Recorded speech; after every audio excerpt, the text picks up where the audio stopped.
we go again. Yes, bitch! Magnet! Oh! 地球の心と物質 I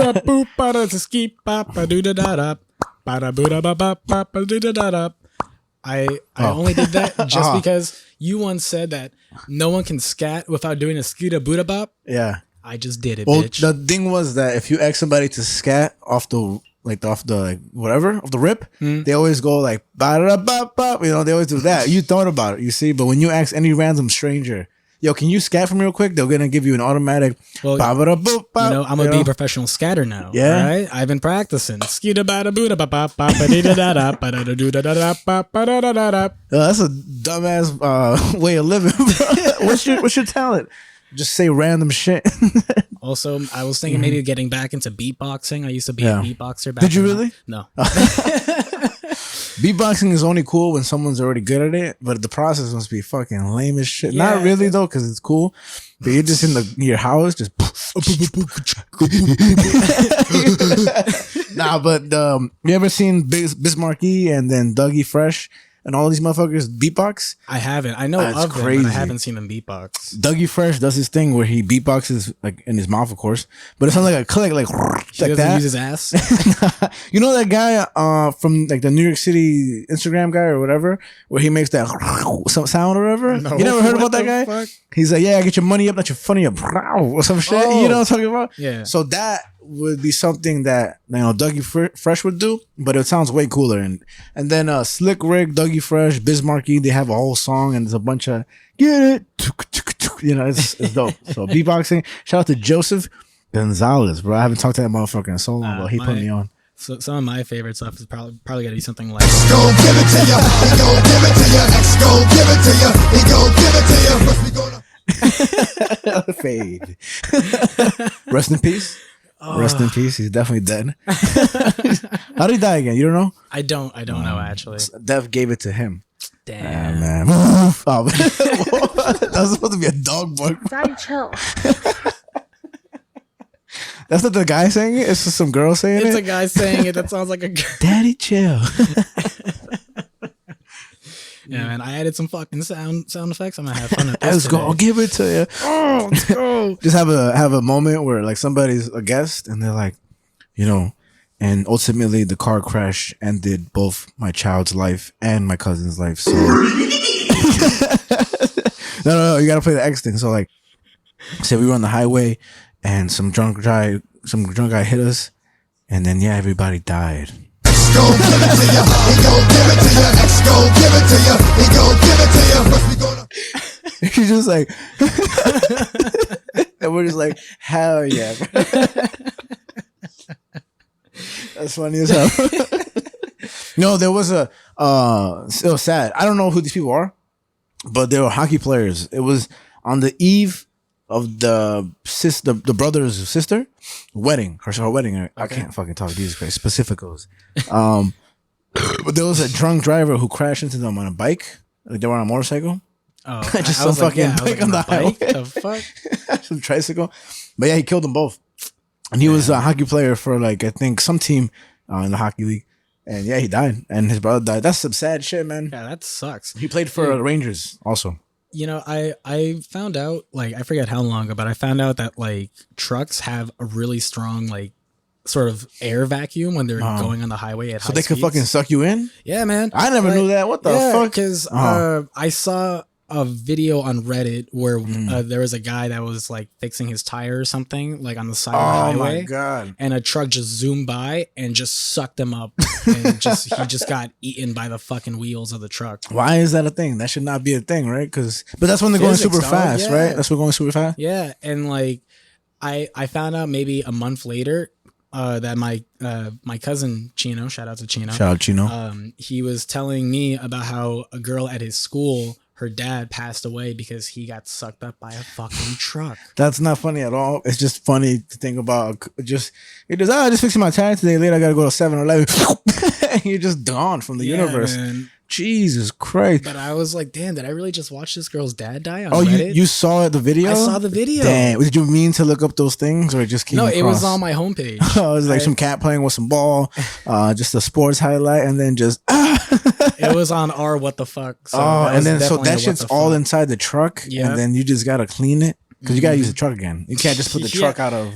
Yeah, you're not gonna put that out of Coca-Cola's not gonna Still be gotta like make money. Coca-Cola's gonna be like, oh, it's a good truck. Just clean it up. And, You know, Coca-Cola is like, especially Taco Bell.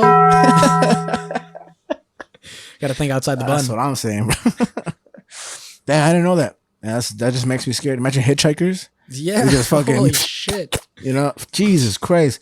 I don't know. I just know that the comedian Shane Gillis said that he was driving and then he looked into a car of an accident or something like that. I don't know what happened, but the guy was just completely decapitated.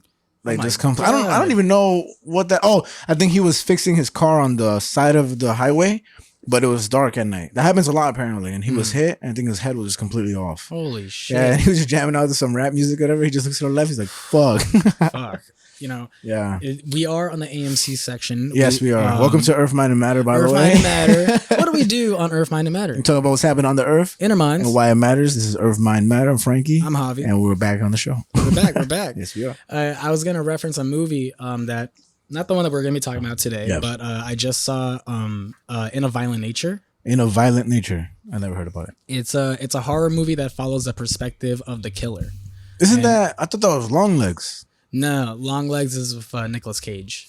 Okay. Did he do a good job? You know, I thought it was okay. I thought Okay. it was fine. I was gonna go watch it. Okay, without spoiling it, what would you say your spiel is? You can do a little like spoiling of it, but what do you think? Because I want to watch it, but my thought was that horror movies that are great come across very few, like not too often. You know, Few and far in between. there we go. And so when I heard about it, I heard the hype about it, and I was like, is it actually going to be really well, or is it just going to be like this shocking story that like is the hype of the summer? Right, You know? right. So what would you say about it? I would say at the end of the day, I do feel like it is more hype than not, personally to me, just because like, you know, I would have to give kudos to the movie that it's very unsettling. It is definitely like a very unsettling vibe throughout the whole time. Like the whole time you're just kind of like, yo, this is like Gross. Like, yeah, it just makes you feel weird. Okay. Like, so it does a good job at that, but it's just in terms of like the plot and like the pacing of it all, like at a certain point, it felt a little rushed, like more near so the end of the movie. Yeah. And, you know, sometimes it's a good thing when like sort of the character of a movie isn't in the movie for too much. Like if you say something like Beetlejuice, Yeah. The new one or the old one? both of them. Oh, Tim Burton type of shit. That's Tim Burton, right? Okay. Yeah, because like real quick, Tim Burton said that Michael Keaton has the same amount of screen time in the second Beetlejuice as in the first one. That's crazy. Which is what 16, 17 And you're right. He's not in the something like movie. that. That's a good movie, by the way. Yeah. Beetlejuice is actually a good movie that Yeah. holds up to this day. You know? And so I bet you the new one starts with him in the waiting lobby at the end. You know how he's in there? yeah, Like, I'm so curious to see how that's gonna do. yeah. But so sometimes it's a good thing when like a person isn't in the movie for too much, and Nicolas Cage is not in the movie for very much of it.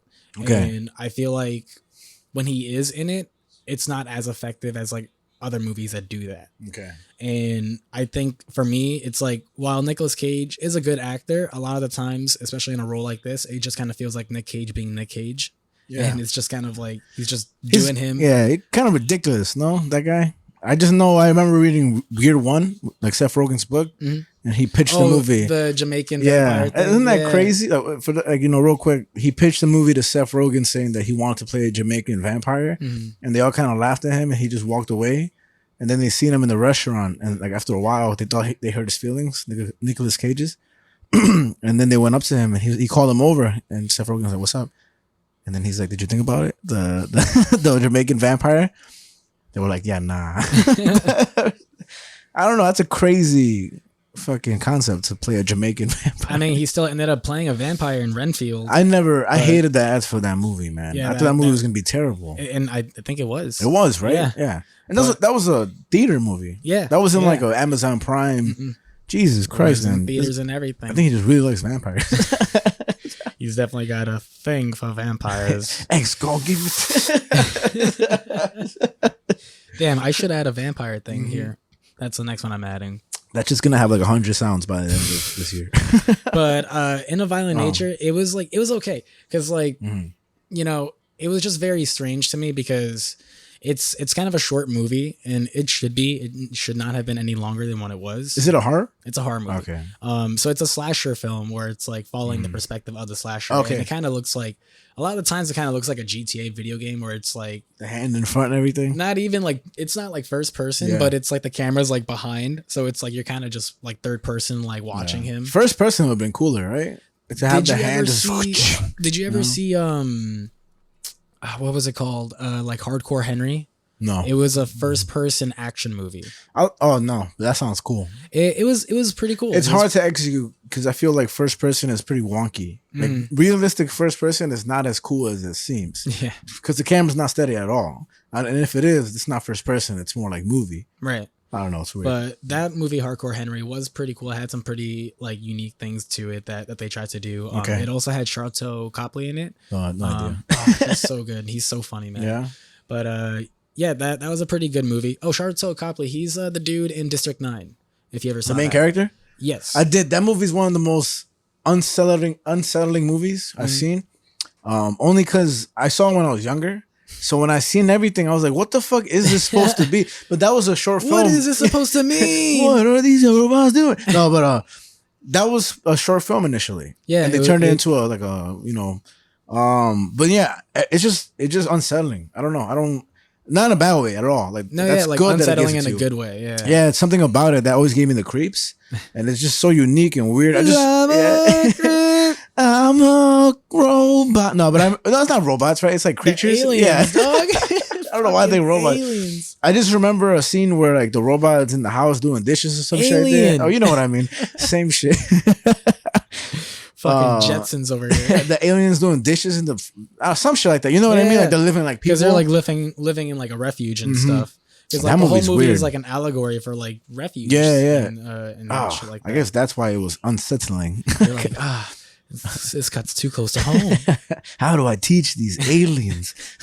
I also saw the new Alien movie in IMAX. How was that? Oh, it was so good. Really dude. good? It was All right. so Bro, I have good. not watched any new movies except Deadpool, of course. Yes, yeah. Which is fucking awesome. I'm sure everybody knows that already. Yeah. I haven't heard one person be like, that movie's all right, you know? I have. I'm surprised, Yeah, man. it was so funny. It was after I also saw Cuckoo and A Quiet Place.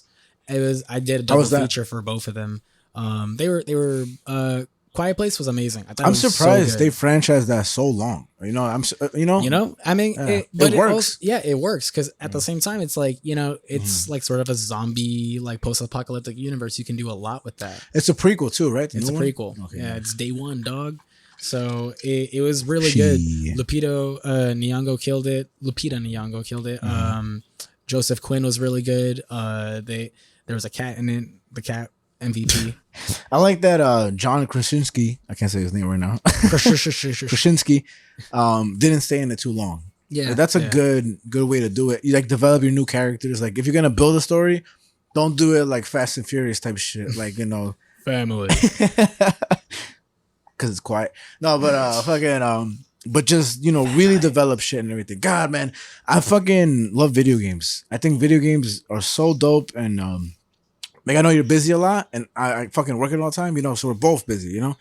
But you need to have time to play video games. I've been playing a lot of Elden Ring again this week. I still haven't beaten it. That's what I mean though, because it's a story that takes forever. Like if you were to say, hey, can you beat Red Dead Redemption this week, the second one? You'd be like, yo, what? Yo, Like, shut the- are you fucking kidding? Yo. And I have to eat in between and sleep? 2 hours later. It's so difficult because you have to come across not only the story, because if it's just plot, if it's solely plot, of course, you can defeat that shit. But if you want to get the skins and you want to do this and you want to like enjoy everything Get to the full your way, experience. yeah, man, like it's just so cool. So that's why I bought Mario RPG. That's why I mentioned it earlier, because I want to play that to fucking indulge and actually. Right. And you can't fuck around with RPG games. Like you need to have actual skill and like not skill, but like I got a load of this guy. you need to put in your own taste. The Right, way you right. play stuff, and you're like, maybe he needs more defense or whatever. So yeah, I don't know. but you know what you do know about this movie Breaking. Oh yeah, right? bro. All right, Right? so then no, but we haven't fucking shot a bit, so I feel like just ranting. I've been chatting since I got in here, bro.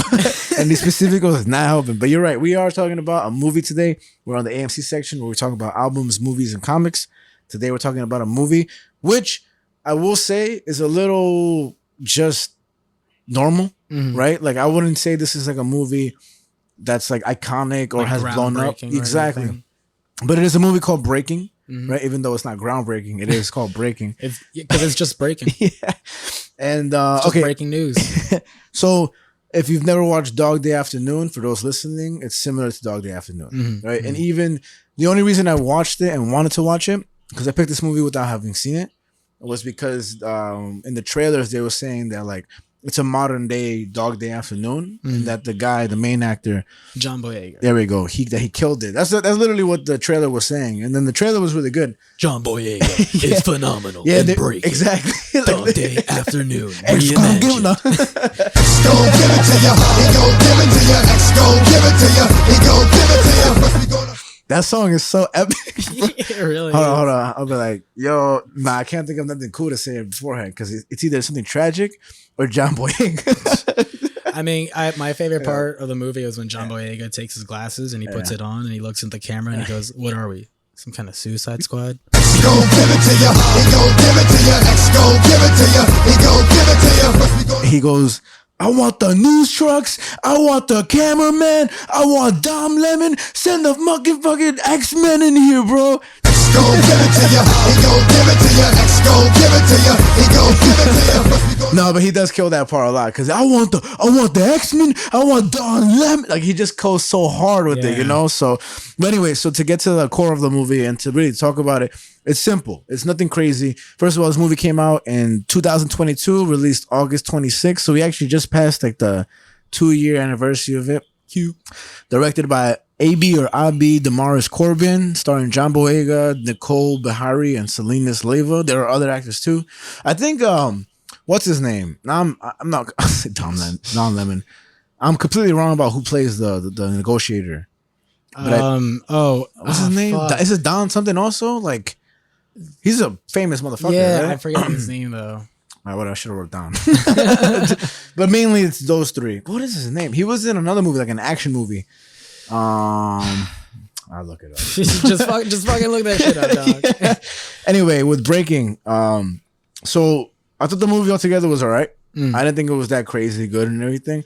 I just think what really made me want to talk about it more was not only my interest in the movie before I saw it, was what's it called? Was really Michael Kenneth.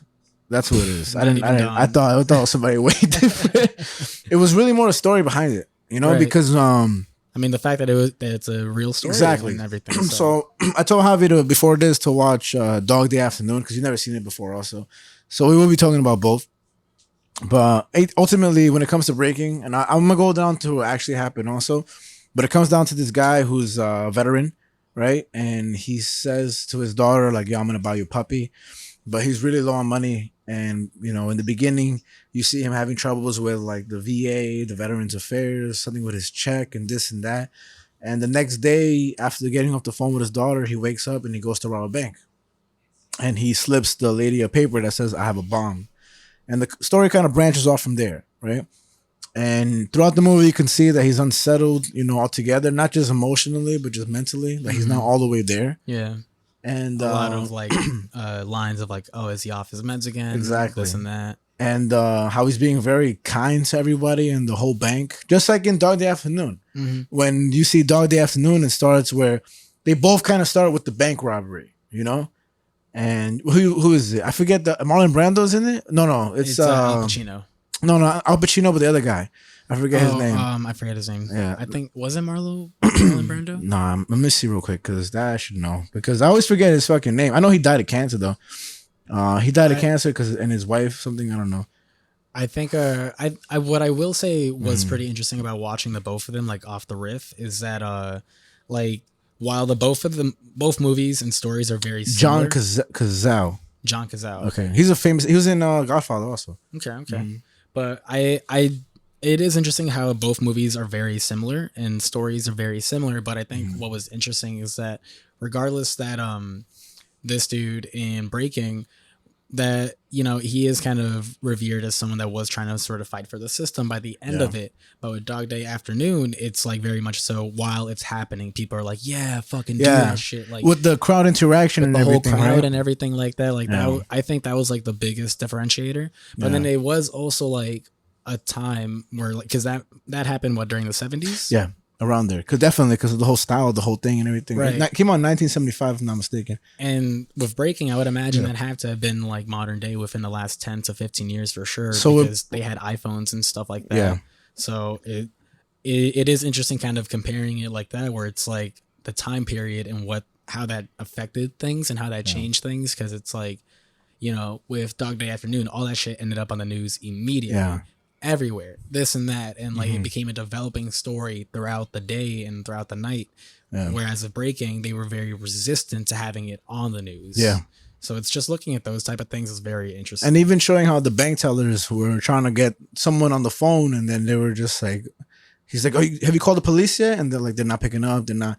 Blah blah blah blah. And so he had to, you know, he ended up calling the news. And the news were the one because they need ratings and stuff, right? So to make it much easier to listen, to understand the difference, I wrote down like what happened. I'll try to go through it quickly because I want to talk about Dog Day Afternoon at the same time. Because I feel like, again, at the core of everything, it's two veterans who both robbed the bank, who both grasped the attention of the news, were wildly popular while it was happening, and ended up, they ended up in the same way, but it's like, the fuck, because what they wanted wasn't like $1 billion. Yeah. Like you would think everyone who robs a bank wants $1 billion, $1 million. $1 billion. and I mean, I don't feel bad spoiling it, but if you haven't watched Dog Day Afternoon, okay, so now you have, right? You're listening, you have, right? So basically, for Dog Day Afternoon, he wants a sex change for his lover, right? And then Brian Easley, he just wants like what, $300 or $800? I actually think it's like 600, a couple thousand. No, like it was low thousands. It was 3 digits. It was 3 Was digits. it just 3 digits? Yeah, bro. That's the crazy thing. When I don't know if you remember, but the teller was like, "How much do you need?" Like, I'll forward it to you. I remember that. I just thought it was like low thousands, like 1 or 2K, something like that. Nah, bro. Anyway, so he's a former Marine, Brian Easley. We're talking about breaking, right? Breaking. Former Marine. He served in Kuwait and Iraq as a supply clerk. He had this is a real person. Yeah, this is all true. That's the thing about these two movies, that it tells a real story. So that's why it was more impactful. And it actually shit broke my heart at the end of it, because they showed the pictures of him and that they still haven't got paid to this day. The family, which is fucking crazy. Yeah, you know. I was already waiting for, like, it is kind of funny when like a movie like this comes out, because when it ended, I was already waiting for like the text thing to come up at the end. Yeah, I'm like, you kind of want those, you know. I'm like, what's happening now? Okay, so he served in Kuwait and Iraq as a supply clerk. He was honorably discharged in 2005. So when he lived with his mom in Georgia, he suffered from backaches and mental illness. His mom died in 2011, so he would live with family and nonprofit housing for facilities. And sometimes he slept in his car, right? So he stopped getting his VA check and couldn't pay his rent in 2017. So he called the Veterans Crisis Line, and they just eventually just hung up on him because he kept calling and calling and calling. What's it called? So he went to, in the movie they showed this, he went to the office to argue about everything, but the cops just threw him out, and he didn't get his money. So he holds up the Wells Fargo because he was scared of being homeless. When he was holding up the hostages, he spent 38 minutes on the phone with an editor, and during so he spoke about his military history, how much he loved his daughter, and how mad he was at the VA. So that's what actually happened. One of the hostages that was shown in the movie called him very respectful. That's a quote. When he let her speak on the phone. He let them do whatever, use the bathroom. Yeah, which I thought was interesting because in Dog Day Afternoon he said the same thing. You remember that? He was like, "Any of you guys had to use the bathroom?" Right. And I think Sal was like, "No, they're gonna try to run out the door." You know. First of all, Al Pacino's a great fucking actor. He's so good. Yeah, man. He's so good. And I can't wait. Charisma. Yeah, man. Attica. Okay, I can't wait to talk about Dog Day Afternoon. I'm more excited about that than Breaking, but this story is pretty dope. So, what's it called? He had no intention of blowing up the building. He never had a bomb. So everybody thought he had a bomb. He never had. Nobody was ever in danger. What's it called? He was quoted as saying, "These ladies are very nice and they've been very helpful and supportive." So, what's it called? What is it called, Franklin? What is it called? When he would call his daughter, he would be like, I'm the worst bank robber ever. And he really did say when he was talking on the phone and they were asking him for his information and they asked him for his social security number, he's like, what, you're going to steal my identity too? Or something like that, you know? Yeah, Well- because he was like, he had a bit of a sense of humor to him. Yeah, man, he was He's a joking little around. sarcastic. You know, I was like, this guy's got puns. I just got this little thing right here where, okay, this is where it's like more of his history. Because this is all stuff you see in the movie and we'll get to it. But when he was in the Marines, they would describe easily as, quote, less a warrior than a big goofy kid, more content to eat cereal and watch his favorite anime series than to hit the local bars or shoulder a rifle. He loved Tolkien novels and was compared to Steve Urkel, like in a loving way. And when he was in the Marines, he would work 17 hours a day and months at a time without break, Jeez. which is crazy. I'll be doing that shit now. No, okay. And when he wasn't, in action, he had a lot of work that really fucked up his back. And he was a trained shooter. Like he was good in the Marines, but he was just working a lot. When he met his wife Jessica, he was diagnosed with PTSD and suffered from schizophrenia and paranoia. And he was barred from re-enlisting. So he could never join again. And that's a big thing that I think a lot of people don't realize. I'm sure people who look into it do. But I've seen this in movies as a common theme where like when you leave the army, all you crave is like that brotherhood. Yeah, like the brotherhood you had, like the people you were with because you had to be there, but you're all in danger. And when you're back, you kind of just don't know what to do with your life anymore because that's all you know. It's almost like a Stockholm syndrome type of thing where it's like, like you said, it's like that's all you. It's like you relearn and like readapt yourself, and it's like this is all I know now. Like all I know is war. Yeah, and then you come to the real world and you're shopping for bread, and someone wants to act up, something, and you're like, So one day after the birth of his daughter and many incidents of rage and long walks, he went for a walk and never returned. He checked himself into a mental hospital, a VA mental hospital. And for those who don't know, VA is Veterans Affairs. He ended up staying with his brother for a little. He met his daughter Jayla when she was 3. So he never met her until she was 3. And he kept his distance. He said that people were after him and he didn't want to endanger his family. He didn't go to his mom's funeral. When he came back in 2014, he started taking medication and took filmmaking classes. He went to VA appointments, so he was kind of fixing himself. okay, Right? But 3 years later, 2017, he went to Marietta and took computer classes at Lincoln College of Tech, a college in a strip mall. So Marietta is a place. He went to Lincoln College of Tech, a mall college. that's the first I've heard of that. That's what I'll say, bro. My bad. I'm almost done with that. It's just a lot, so let me just get rid of it, okay? He would call his daughter every night, pretty much, and he did promise her a dog before the Wells Fargo incident. What's it called? So while he was robbing the bank, and people were realizing that he was all mentally not there. There was never a mental health professional called to the scene during that whole thing. Oh shit! I guess that's true. And this is when did it happen? In 2017 ish, right? So think about that. Nowadays you would have professionals be there and stuff like that. And what's it called? And in Atlanta, there's a real big tension between the cops and people of color. There, almost done. And right here it says that when he left the military, he suffered from like loneliness. Like he didn't have none of his bros, like his because he was discharged honorably. He worked a second job outside of Home Depot at Church's Chicken. He didn't do it for the money. He just did it to, quote, just to pass the time while you're at work. And in this year, including easily, 236 mentally ill people were killed by police in 2017. Jeez. So that's, again, that now who knows if it's the same statistic, right? But it's, you've seen the videos. That was for 2017 alone? Yeah. Or, okay. Maybe in Atlanta, I think so. Okay. Or it could have been the whole United States. Yeah. If that was just in Atlanta, oh my God. It's just not a good place to be mentally. Fuck. But Yeah. because that is a thing that's happening more, and like I do see that even in like well, I don't see it, but I do hear about it more in like my workspace now, where like certain people do need like those mental health advisors to come in when a situation's going down. And I remember when we talked about There was that, right? There was like they brought in the mental health people and everything. for the story about the guy that made up that address, the 312 Riverside Drive. Oh something like yeah, that. yeah. And they had like mental health people like come in to help with that and this and that, and it's like, yeah, that is a thing. So it's just I didn't think about that watching this. So I was like, why didn't they have someone come in and do that? There were the cops who were just trigger friendly, and then there was the negotiator who was trying to really get to the core of it. And now, this is the last note I have.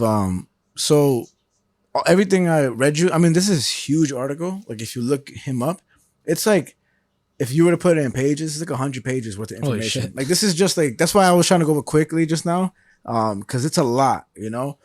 But they go through every single little detail of his whole life, like leading up to this, and ultimately, like one of the things I got to just end the notes off is that they didn't release this. Like they had to go get this information because the police didn't want this to come out. Oh, You know, so this is all stuff that like got put out journalism. exactly. And what was I gonna say? Oh, so the spoilers, but in the movie at the end he gets shot. Right? There was never any command for him to get shot. Like nobody ever said like, okay, like what's the word for it? Fire. No, Take the shot. take the shot or some shit like that. Like you're open to like if he's putting someone in danger. But technically speaking, like even the negotiator said in post, he said, although I don't agree with the shot being taken, he was like lives were being put in danger because the potential threat of a bomb. So he like the negotiator didn't put down his logistically, like yeah. He was just like, I'm not shitting on him, but it's like if it was done, it was done. That's it. But yeah, so Michael Easley eventually, and in the beginning, he's yelling. He's like, "The sniper's gonna get me. Like I know how this ends. This is gonna end with me getting shot." He closes the curtains. It just so happens to be he left a little spot in the blinds. They left open shot on him. But yeah, ultimately, it comes down to Michael Easley wanting to get like $600, $800 from the Veterans Affairs because they fucked up and weren't able to deliver his check. He didn't want the bank's money. He wanted the Veterans Affairs money. Yeah, he didn't want anyone's money. He just wanted his money. Yeah. What was owed to him. And to this day, the family still has not got paid. From what we know from when this movie came out and everything. So it's a sad story because it's like just something that, it's like, oh, it's another day for people watching the news or this and that. But this guy's going through a crisis, and he's really genuinely not all the way there, and he thinks he's doing the right thing, but it's just, like, how do you handle that situation, especially in that time period, which is not that far ago? It's 7 years ago, I mean, because it's like that's why I was thinking about it in comparison to Dog Day Afternoon, of like even the social aspect of it all and just like how we consume media and things like that. Because again, in Dog Day Afternoon, that shit was like seemingly on the news all day, running all day. Day like, after day after day. That was breaking news. Everyone has had their eyes on that situation. Whereas with this, I didn't even know this happened until we fucking watched this movie. And I think that's the important thing about this movie, that it exposes, again, the fact that it's 7 years ago, like when you watch Dog Day Afternoon, you're like, oh yeah, of course, these cops are, they're still very smart at what they're doing, but how they're handling it is very much, like 70s, that's how they're doing it. But this is 7 years ago, and how they're handling it is very much the people who were maybe 40, maybe 30 in the 70s who are now 40. Now you know what I'm saying, right? Like the 20-year-old cop, the 20-year-old cops who are handling a situation 30 years later, giving orders from above and stuff like that.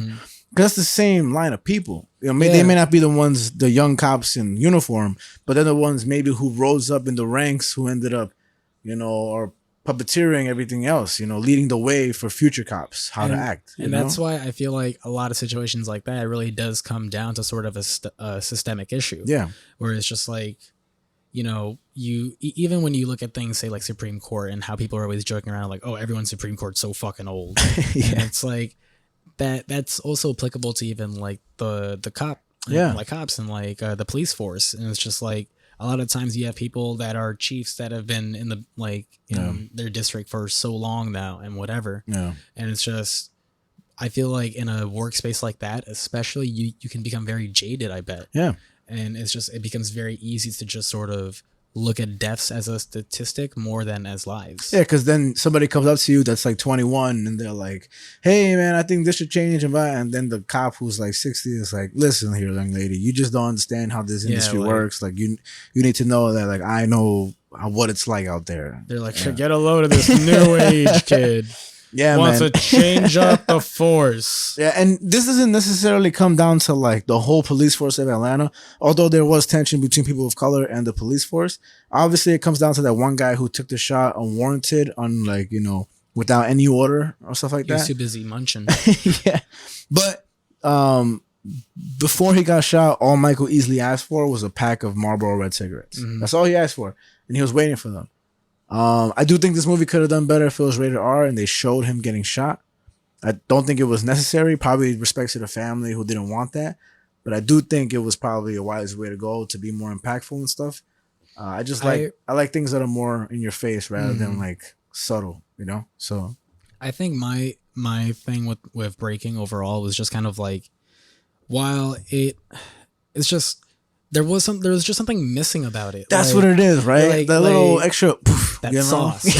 And neither that the acting was okay, like it wasn't incredible. Yeah, it's just my thing with John Boyega, which is always funny because he started off his career pretty widely from Star Wars, the new trilogy. I didn't know that. I I don't know him out of anything unless I seen him just by accident. Oh yeah, he started off pretty big with Star Wars with Episode 7, which was the first one of the new trilogy. Okay. And Lucas and I have this running joke where the funniest thing about his character in that movie is, in all those movies, is that he's always shouting for the main character, Ray. Yeah. And like it's like a consistent thing where he's just running. He's like, Ray, Ray, I need the X-Men. I need Don Lemon. and it's just, he's a good actor. Yeah. It's just, I think maybe for something like this where it's like really hard and like to like I don't know. I just think he's a very emotional actor. I think that's what it is. Yeah, It's like, because you needed you needed to play that character. I don't want to say deranged, not to be disrespectful, but just out of it. He didn't look out of it. Like, he looked like he was acting. Like, you could tell he was acting. like, yeah, that Riz. And I don't know, like the one outburst he has when he's like yelling for the news, and he's like, I'll fucking do it right now. Like, I'm gonna blow this shit up. Like, I feel like that was the pinnacle of his acting in terms of the whole movie, because the rest of it was more him just like being real quiet and just like this. And it didn't really show a range of, is he like that back and forth, or was that adrenaline kicking in? Like, I don't think it captured Michael Easley to the fullest extent of where he was mentally. Yeah. I mean, I'm not sure, but I mean, even besides that, like, I just felt like the pacing of it was just like a little slow. Yeah. Like, that movie was about like what, 2 hours, something like that. But I don't think it needed to be that long. it could have been way shorter. And it's Way because shorter. considering the situation, it's like, it does kind of do those cliche things sometimes, like like with the ex and the kid, where like as soon as the kid is like walking down the hall and you hear the news, I'm like, oh, okay. Yeah, like every movie kind of does this type of shit. Yeah. And like she comes in and sees him on the news and she's like, Daddy? it tried to be too cinematic. Yeah. Where it really could have been more simple and like elegant if Right. it was more simplified. And it's just stuff like that felt pretty cliche and just like a little structured, where it's like, I get what you're trying to do. You're trying to fill in a runtime and whatever. You're trying to make a movie, but it's Trying to make also money. Yeah, you're trying to make that shmoney. Yeah. But it's like, for a movie that should be more impactful, it just was missing something. And you can't get mad at it because it's a story that's real. So I think what it does ultimately is exposes the truth of it, which is done its job. But I think when you watch Breaking, you're watching a movie, and when you watch Dog Day Afternoon, you're watching a film. Like, you're watching like you're lost in the world. Dog Day Afternoon, like Dog Day Afternoon. Wow, like, man. if you didn't tell me that happened in real life, I would never have. You would guessed. just have fallen in love with the character, and you almost end up rooting for him. And I mean, for those who haven't watched Dog Day Afternoon, you're missing out. That's a fucking. I mean, did you like the movie? Yeah, I'm happy you liked it, man. I saw it after watching Breaking. I saw Breaking first, then Dog Day Afternoon, and I was like, "Yo, Dog Day Afternoon." So fucking good. I remember when I watched it, I was working at the dog cafe still, and I just had it on the computer. Wow, what a Dog Day Afternoon! shit, I didn't Oh even man. That scared the shit out of me. I thought some shit was about to fall. I didn't even correlate those two things together. That's so fun. It's probably one of the subliminally or like whatever in the back of my head. That's probably why I watched it. But I watched it on the computer and I was like, damn, this shit is good. And that's where the famous Attica scene comes. Attica, but I mean, Sal, like the way Al Pacino talks is so fucking of its time. And if you were to do that today, you'd be the worst actor in the world, Unless you were doing like a period piece. And, like, trying to like be in that time period. But one of the biggest twists of the whole film that's so subtle is that Al Pacino is like, I'll blow everybody's head off right here or some shit like that. And then Sal later on in the movie goes to Al Pacino and he's like, hey, what's his name in the movie? I forget. Let's just say Al Pacino. He's like, Al, he's like, were you serious about like blowing up like the heads and stuff? He's like, cause like if you're serious, like I'll do it. Yeah. And I'm like, holy shit. Yeah. Like he's not the crazy one. Fucking Sal is the crazy one. And I mean, Jesus Christ, bro. Every little thing about even the ladies in the bank, just everybody working together and the little like moments where they would answer the phone and be like that fucking weirdo like crazy you want to fucking just kill her, and then they're like whoa. I mean, every little detail about that movie is so interesting because it all works well. Who directed that movie? I don't even fucking know, bro. I tell you, I didn't look it up because I feel it just stands alone with its own self because it's such a great film. And I didn't want the focus is breaking, but I also wanted to play around with who directed this fucking movie. Yeah, no, I mean, even to compare them again, it's just like even with how they end, even though Al Pacino doesn't die, Sidney Lumet.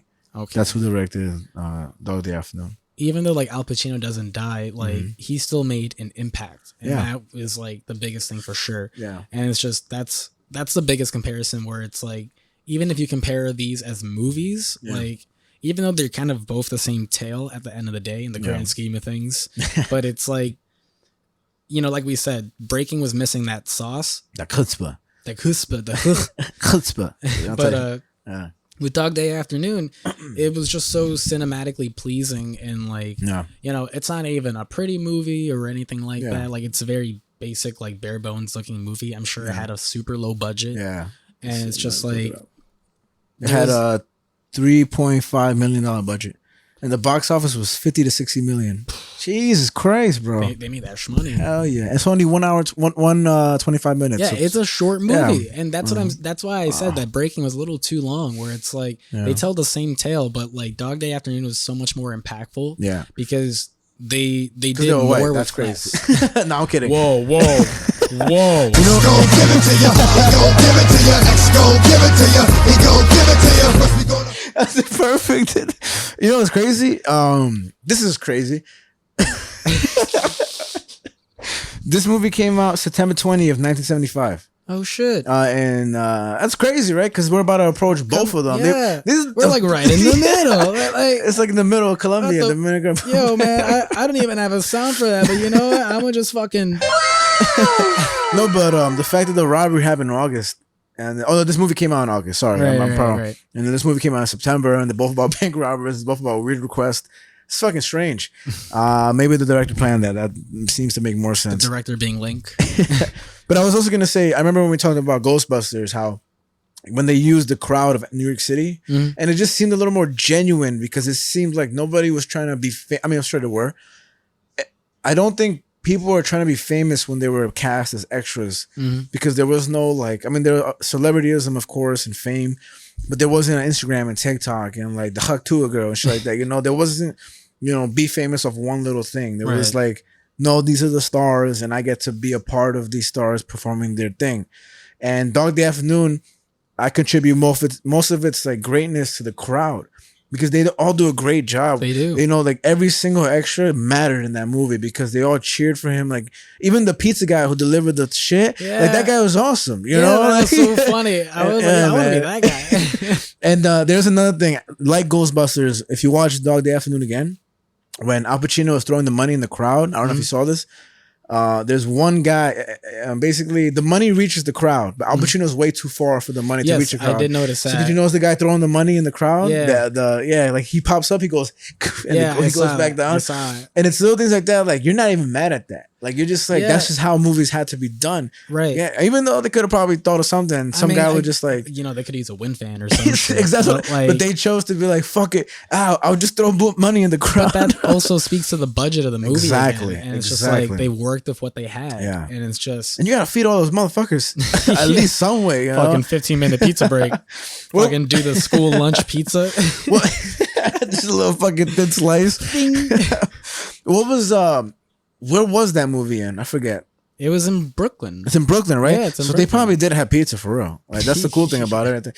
I think again, I brought a break in to speak about it in its entirety, but that was pretty much it. But I just want to vent about Dog Day Afternoon also because Dog Day Afternoon, it's just one of those movies where it's like you appreciate it so much, and I didn't know how you're gonna feel about it in post. You know whether you would have loved it or not. But Al Pacino really is he's the man, bro. He's Yeah. the fucking man. Because I haven't seen too many of his movies from like when he was younger. Like I seen like Scarface and whatnot. I've never seen Scarface. That guy died from Scarface recently. One of the coke dealers or some shit. I don't know. He was a comedian also. But I like Al Pacino from what I have known about, just like Mm-hmm. from what people say all the time, is that he is like one of the best actors Ever. of like Yeah. ever. And it's just That's for sure. Yeah. And it really comes down to sort of that again, that charisma that he had. It's just he was such a charming person. It's Yeah. like you see him on the screen and you're just like, He yeah. shines, man. Yeah, and you're like, yeah, I fucks with this guy. This Remember when guy's they're cool. checking the limo and he's like he's like, all right, you got your well, first of all, the detective was great too. Like yeah. he's great for what he's doing. He's like, calm down. Put your fucking guns down. Put your look at my jacket. Look, I got no guns on You me. see this guy, he wants to shoot me so bad he could taste it. You know, like just, I mean, and think about how much of it must have been ad lib. If not, I'm not sure. I don't know how strict he is to the script and everything. But when the limo, But it does feel loose. yes, it feels like just let Al Pacino fucking be. When he's like, when they give him the limo and he's like, I want that guy in the car to drive me, you know? And then he's like, oh shit, man. Well, you know, I don't know. And he's like, well, you think I'm fucking stupid? You're a fucking cop. You're fucking, give me this guy. And then, you know, like, man, he's so fucking good. Yeah. And it's and it just, I don't know if this is a scene of the helicopter with the guy coming out filming and it's an old style camera. It's just little things like that capture time period where I think you also just get a little lucky with you don't know what this film's gonna look like in 2024 and it still looks fucking better than half these shit movies that come out today, you know? I mean, it's funny that man. you say that because when I remember I rented it on YouTube and then I played it and it was like 480p and I was like,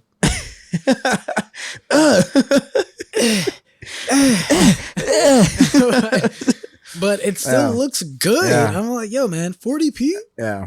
Oh, we're about to film this shit in 480p. And it's also so Al Pacino robs his bank. Well, of course not. I think it's based off what's his name? Thomas More, or the book is Thomas More, because the book that it's based on is called, quote, The Boys in the Bank.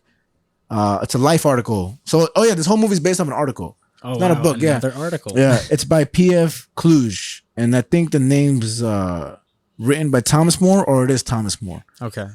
Anyway, the guy who robbed the bank, he did it for his trans wife, right? So it's the same shot, and I think that's the beauty of the movie too, where you're like, yeah, this guy just wants the money. He wants to. Why does he want it? And it really is just like, no, he just wants to pay for like his wife's like sex change.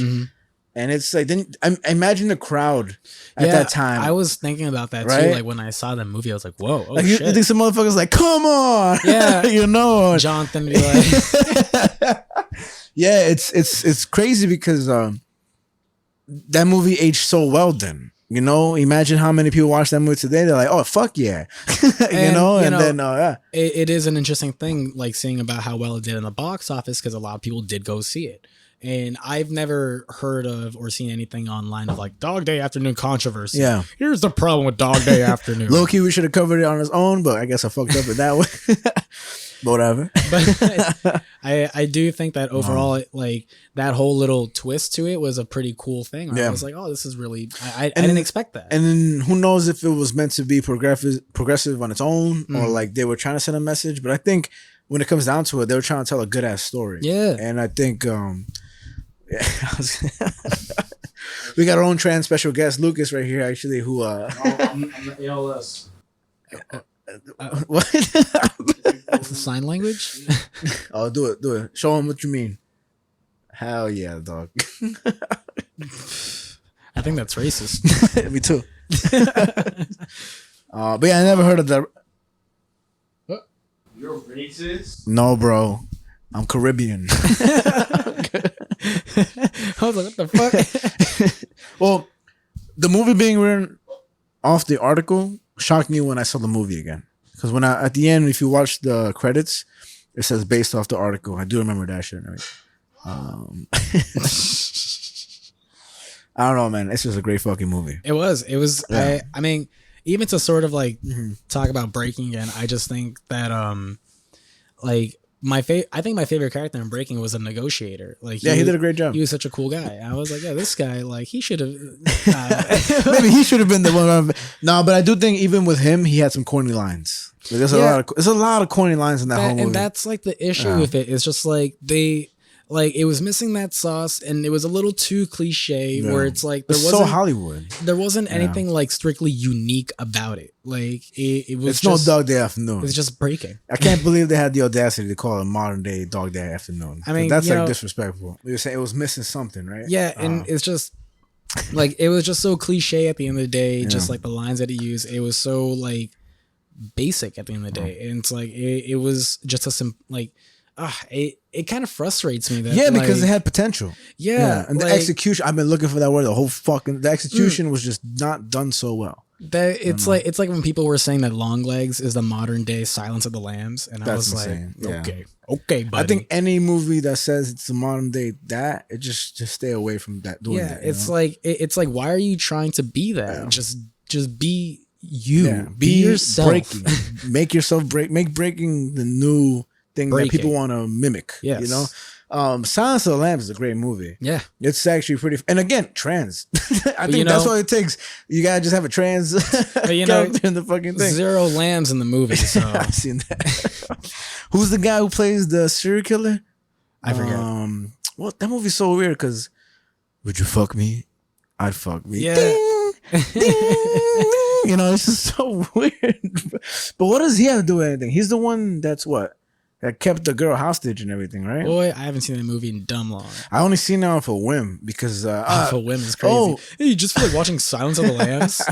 There's a scene in that movie where she goes to visit the guy, the guy who eats people's faces, right? Not Hannibal Buress, this is a comedian.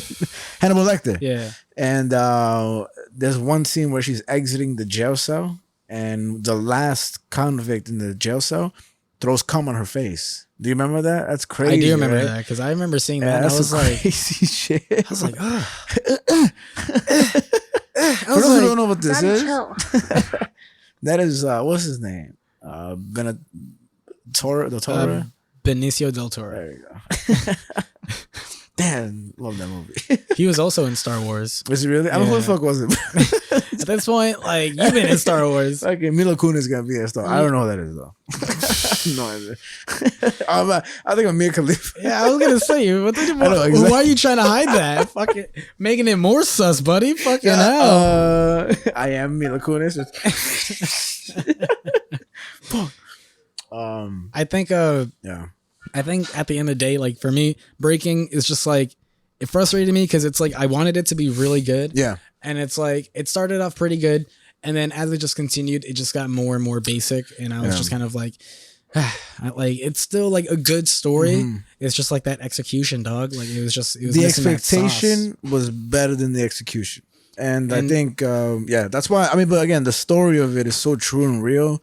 Where it's crazy, man. Because I think they should have tried to put more emphasis on that, because I feel like a lot of that information really only came into play near the end of the movie, where like you find out that he is owed money and stuff like that. Like it's not a mistake that he's owed money. Maybe they should have just done a documentary. I'm sure there is one. Oh, I think a documentary would have been way better. Way better. Like, and because it's just the dramatization of it was a little too dramatic. It was a little too dramatic.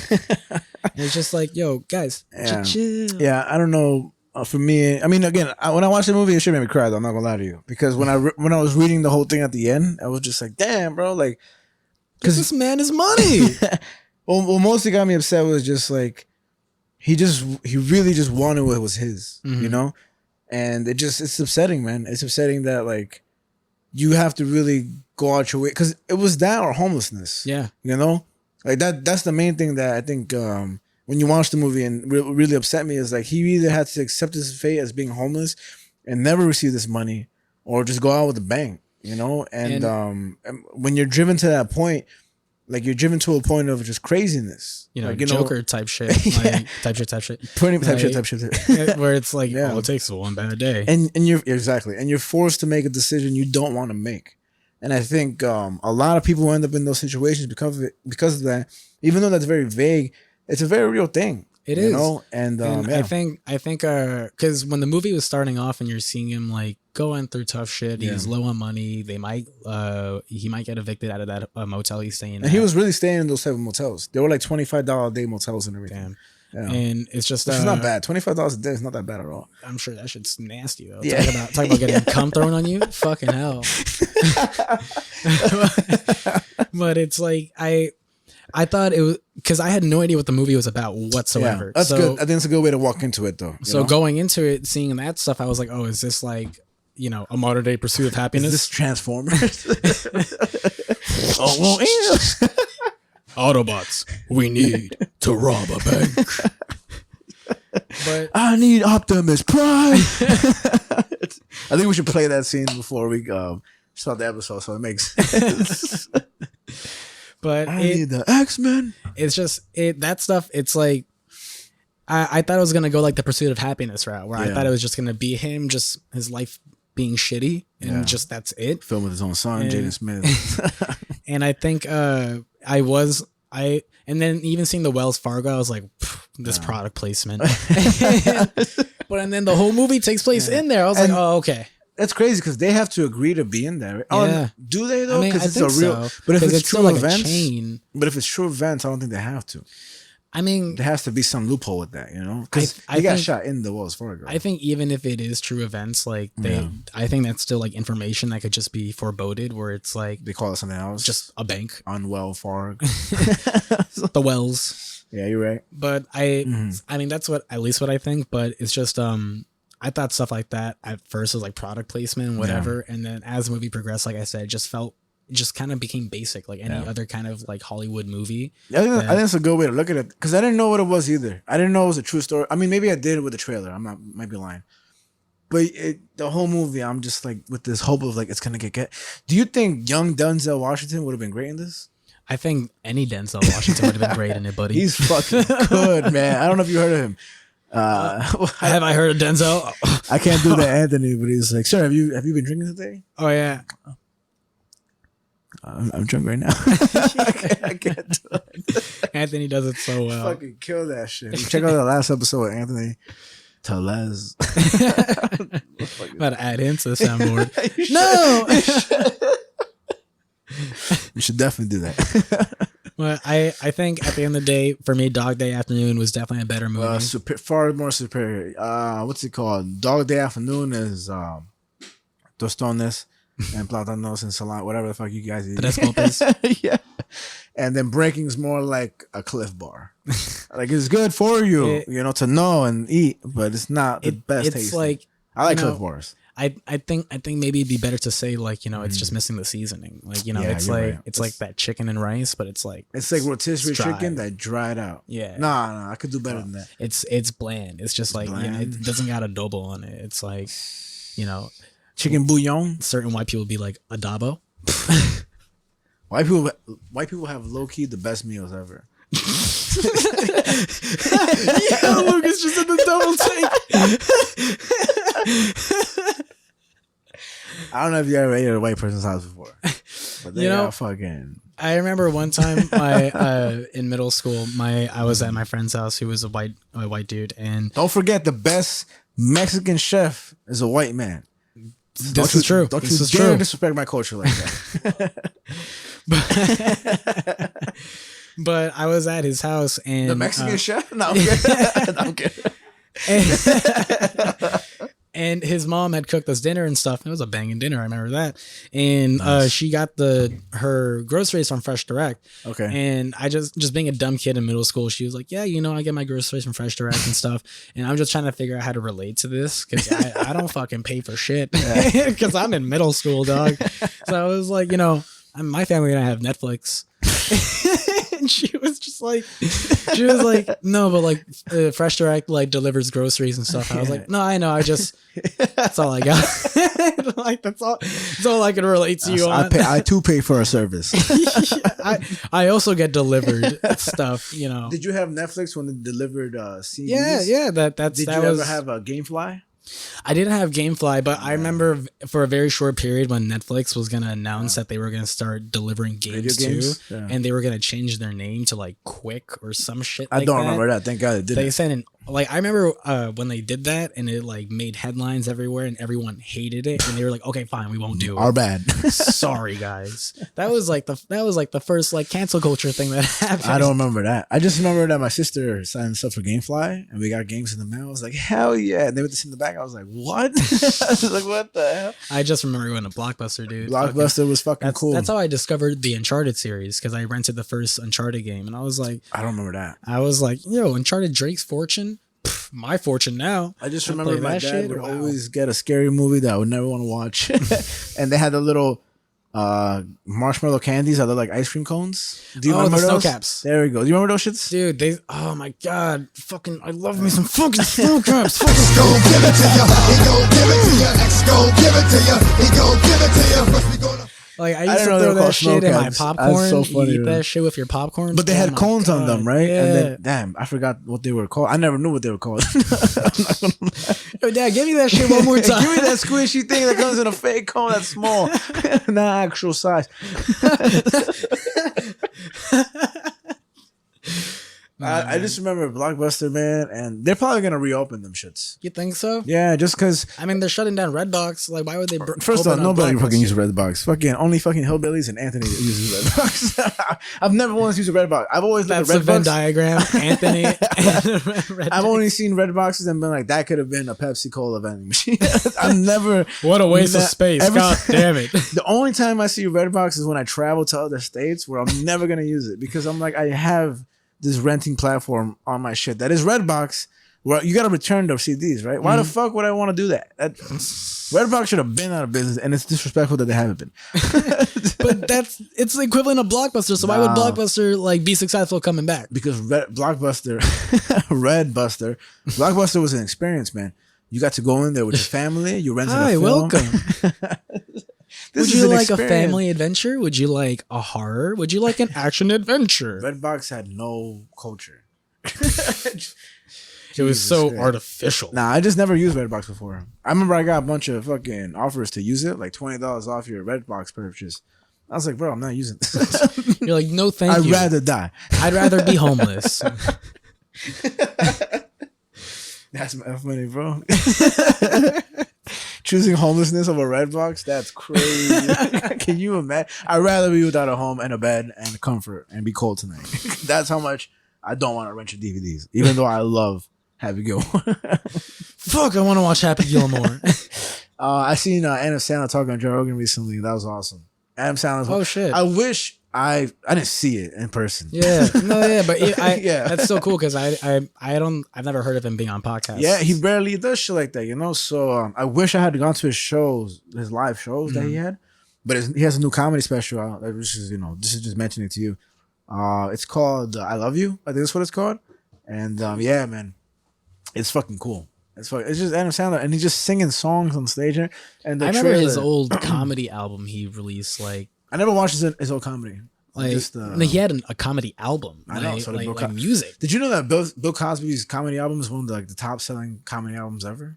Jesus. Like, let me look it up. I may be wrong, but I know it's for sure like top 10 or top 5. Talk about scatting. It all comes full circle, baby. Top comedy albums of all time. Let's see. My favorite scatter. No, I'm not gonna say it. Say it. Holly Weinstein. I was gonna say fucking R. Kelly. Okay, let's see. Okay, let's see real quick. Here we go. This is how we end the episode. It had nothing to do with bank robberies. robbing our hearts. So Oh wow, Jeff Foxworthy. You know who that is? I know who that is. I know of him. I just can't picture the face. He's right like, now. you know, you're a redneck when you buy tobacco and you mix it with your eggs. You know, this guy right here. You don't remember? Yes. The blue collar comedy and everything. Yeah. Oh, I don't know it's him. I'm pretty sure Bill Cosby has some of the top though. Well, you know who has got the top though? No. X gon' give it to ya. He gon' give it to ya. X gon' give it to ya. He gon' give it to ya. First we gonna. Wow, look at this actually. Hold on. Yeah, I'm over here just jamming out. You're like, Like, look, wow, the internet has a lot of information. Hold on, no, I think it thought of music. you fucking Like, because it had Weird Al Yankovic. And I'm like, no, idiot. He's not a comedian. God. Oh, so Richard Pryor, George Carlin, Bob Newhart, Rodney Dangerfield. Okay, Bill Cosby's definitely on one of these. There's no way. Somewhere. Yo, There's no way. we get Red it. Fox, You like Bill Cosby, okay? You're trying to really like Bill bring him Hicks, back into Mitch the, into Hedberg, the Don Rickles, Andrew Dice playing. Bro, where the fuck is my man? your man's. All right, whatever. It's a pudding pot. I can't do it. I tried to do the Al Pacino. It was kind of good. Yeah, It wasn't that bad, right? Fuck yeah. What's one of his lines? Sal. Let's try to look up one. Okay, this is how we end the episode because we got okay. We'll look up a scene. We'll see who does better. The person who does worse kills himself. Yep. You know, fucking. Saturday afternoon scene. All right, let's go. Be quick. So all right. All right, who has to go to the bathroom? Yeah, you see, now they all want to go. Who has to go to the bathroom? All right. Who has to go to the bathroom? That was a shitty scene. All right. I'm a Catholic and I don't want to hurt anybody. You understand? I'm a Catholic and I don't want to hurt anybody. I'm a understand? Catholic and I don't want to hurt anybody. You understand? And the winner is the audience. That was a show, folks. Earth Mind Matter on TikTok, Earth Mind Matter on Instagram, Earth Mind and Matter. No, oh no, It's just search us up. Earth Mind Matter. just fucking. We got if you're here ready, you'll find a way to find this. we got a link tree. Yeah, all the links we are have a there. link tree. Just So look us up. it's all there. It's all there, All folks. right, we'll get the fuck out of here. So Just stop listening. Stop staring at me.